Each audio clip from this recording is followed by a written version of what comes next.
Picture a mountain climber halfway up a steep ascent.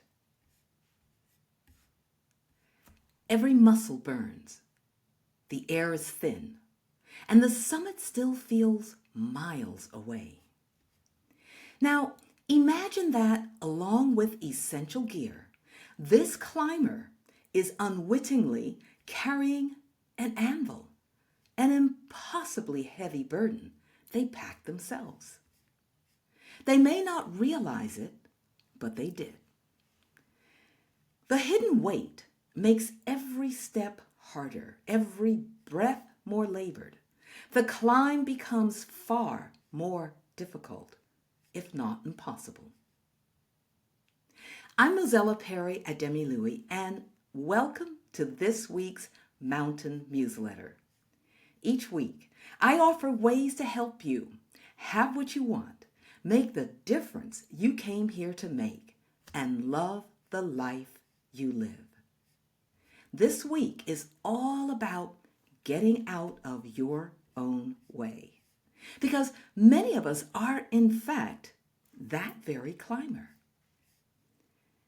We're working toward our personal and professional summits, career growth, better relationships, new ventures, deeper contentment, but we're also carrying invisible, self-imposed weights, limiting beliefs. These aren't physical objects, they're deeply ingrained thoughts, old assumptions, and patterns of negative self-talk that echo in our minds and even more powerfully in our hearts. They whisper doubts, amplify fear, and convince us we're not enough. Every step gets heavier.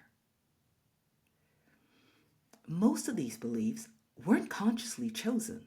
They were absorbed early in life from our environment, past experiences, or even the advice of well-meaning adults. Over time, they became the default settings of our inner world.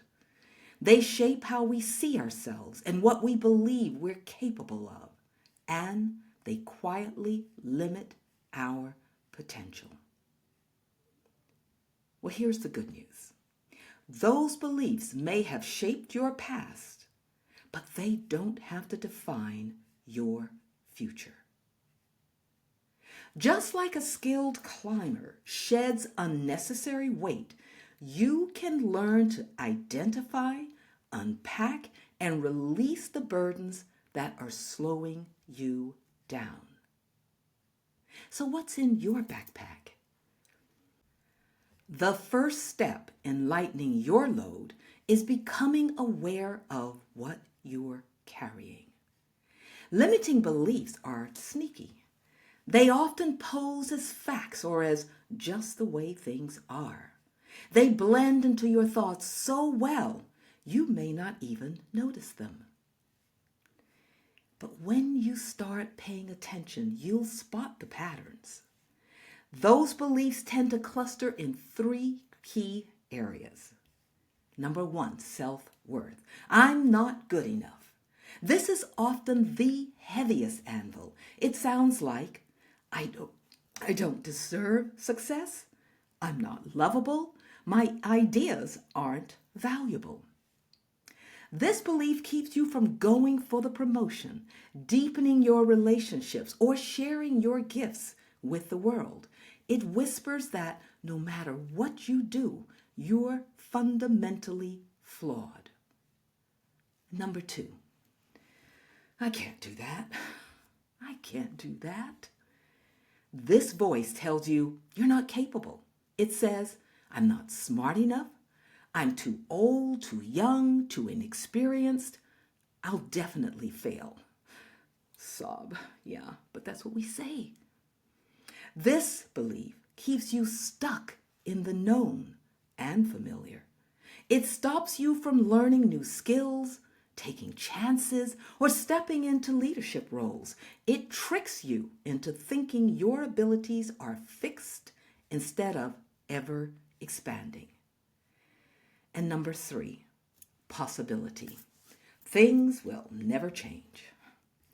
This one drains your hope. It sounds like, oh, it's too late for me.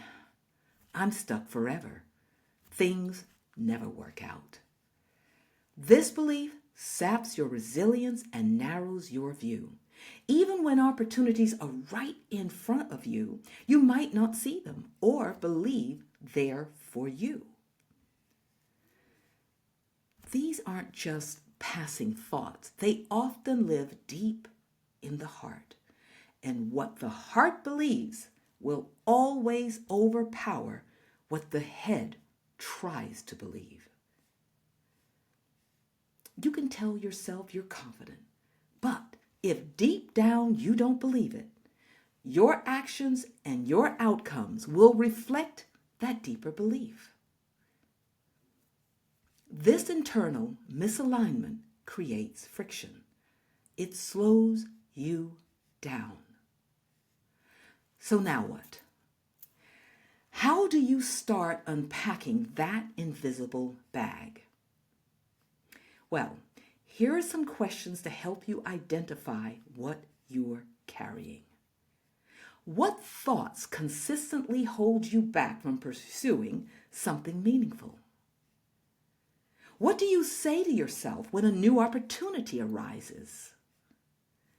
And what's your automatic reaction when facing something unfamiliar or uncomfortable?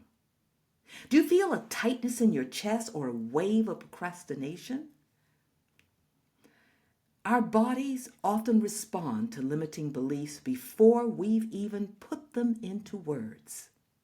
Pay attention. This process isn't about judgment. It's about awareness. It's about shining a light on what's weighing you down so you can let it go.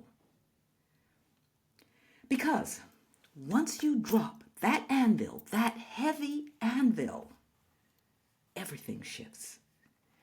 Releasing limiting beliefs isn't a one-time fix. It's a lifelong practice, like training for a marathon. You don't become a long-distance runner overnight. You train and train. You grow. You get stronger. The same is true here.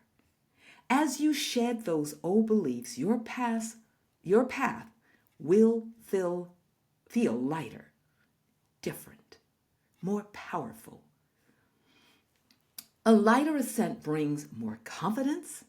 You trust yourself to try. More opportunities.